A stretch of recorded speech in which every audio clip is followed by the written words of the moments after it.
মেঘালয়ের পাহাড়ি ঢল এবং সিলেটে অতিবৃষ্টির কারণে সিলেটের সব পর্যটন কেন্দ্র অনির্দিষ্টকালের জন্য বন্ধ ঘোষণা করা হয়েছে।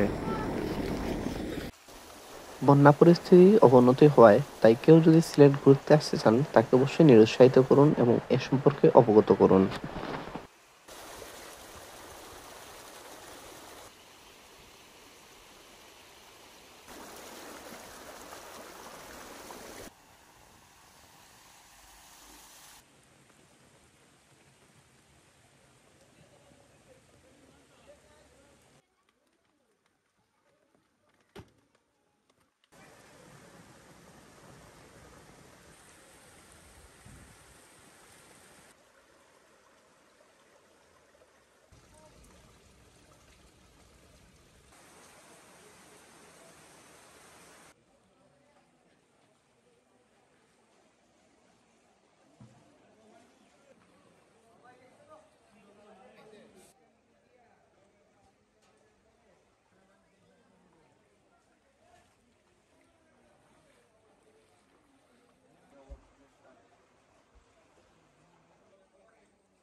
কি অবস্থা আপনাদের এখন?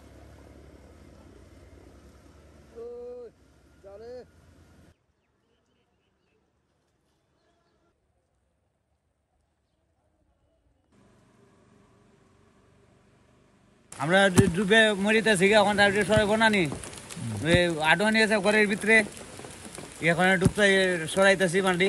কালকে রাত 11টা থেকে প্রচুর বৃষ্টিপাত এবং বজ্রপাত, প্রচুর বাসা বাড়িতে ওখানে পানি উঠে গেছে।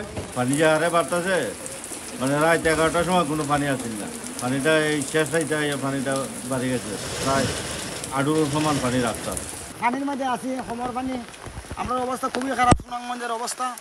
কারণ আমরা কিতা করবো এই কিছু লইয়া আমরা ভাবনার চিন্তায় আছি, দৌড়াদৌড়িতে আছি, খই যাইমু, কিতা করবো, কিতা খাইমু না খাইমু, সব ভাই আমরা বিপদ আছি। ঈদের ছুটি পাইছিলাম, এই পানির অবস্থা বাড়ার কারণে আমি আর ঈদের ছুটি যেতে পারতেছি না বাড়িতে। আমার উপজেলা হচ্ছে তাইরপুর, নীলাদ্রির দ্বারেই চেহারঘাট বাড়ি আর কি। যাইতেছিলাম বাড়িতে, এই পানির অবস্থা দেখে বাড়িতে যাওয়ার আগ্রহ কমে গেছে।